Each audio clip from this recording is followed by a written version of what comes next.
next valley. The woman's face lit up with a malignant anger. "That is the house of Shaw's," she cried. "Blood built it, blood stopped the building of it, blood shall bring it down. See here, I spit upon the ground, and crack my thumb at it. Black be its fall. If you see the laird, tell him this makes the 1219th time that Janet Clouston has called down the curse on him and his house, byre and stable." And the woman turned with a skip and was gone. I sat me down and stared at the house of Shaw's. The more I looked, the pleasanter that countryside appeared, being all set with hawthorn bushes full of flowers, the fields dotted with sheep, and every sign of a kind soil and climate. And yet the barrack in the midst of it went sore against my fancy. The nearer I got, the drearier it appeared. It seemed like the one wing of the house had never been finished. What should have been the inner end stood open on the upper floors, and showed against the sky with steps and stairs of uncompleted masonry. The night had begun to fall as I got close, and in 3 of the windows, very high up and well barred, a little fire began to glimmer. I came forward cautiously, and giving ear, heard a little dry, eager cough that came in fits. The door was a great piece of wood all studded with nails. I knocked once, then I stood and waited. A whole minute passed away, and nothing stirred. Whoever was in that house kept deadly still, and must have held his breath. I was in 2 minds whether to run away, but anger got the upper hand, and I began to rain kicks and buffets on the door. I was in full career when I heard the cough right overhead, and looking up beheld a man in a nightcap, and the bell mouth of a blunderbuss at one of the first-story windows. "It's loaded," said a voice. "I have come here with a letter," I said, "to Mr. Ebenezer Balfour of Shaw's. It is a letter of introduction." "A what?" I repeated what I had said. "Who are you, yourself?" was the next question, after a considerable pause. "I am not ashamed of my name. They call me David Balfour." It was with a curious change of voice that the next question followed. "Is your father dead?" I was so much surprised at this that I could find no voice to answer.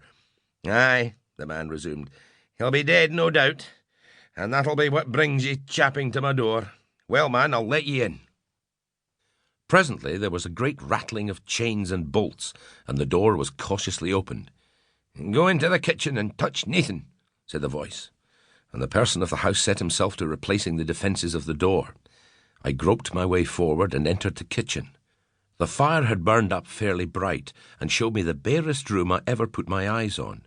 6 dishes stood upon the shelves. The table was laid for supper with a bowl of porridge, a horn-spoon, and a cup of small beer. There was not another thing in that great stone-vaulted chamber but lock-fast chests against the wall and a corner cupboard with a padlock. The man rejoined me. He was a mean, stooping, clay-faced creature, his age anything between 50 and 70. He seemed like an old, unprofitable serving man. "Are ye sharp set?" he asked. "You can eat that drop porridge?" I said I feared it was his own supper. "Oh, I can do fine wanting it. Let's see the letter." I told him the letter was for Mr. Balfour, not for him. "And who do you think I am? Give me Alexander's letter," he returned. "Little as you seem to like either me or my house, I'm your born uncle, Davy, my man." My uncle turned the letter over and over in his hands. "Do you ken what's in it?" he asked suddenly. "You see for yourself, sir, that the seal has not been broken." "I was a secret man, Alexander, a secret, silent man. He never said muckle when he was young. He'll never have spoken muckle of me." "I never knew, sir, that he had any brother." "Nor yet of Shaw's, I dare say." "Not so much as the name, sir." To think of that. A strange nature of a man." He seemed singularly satisfied, for presently he jumped up. "I will agree fine yet," he cried. "I'm just as glad as I let you in. Now come and watch your bed." To my surprise, he lit no lamp or candle, but set forth into the dark passage, groping his way up a flight of steps, and paused before a door. He bade me go in. I did as he bid, but begged a light to go to bed with. "Hoot toot," said he. "Lights in a house is a thing I dinna agree with. I'm unco feared of fires. Good night, ye." He pulled the door, and I heard him lock me in. The room was as cold as a well, and the bed as damp as a peat hag. By good fortune I had caught up my bundle and my plaid, and rolling myself in the latter, I fell speedily asleep. With the first peep of day, I opened my eyes, to find myself in a great chamber hung with...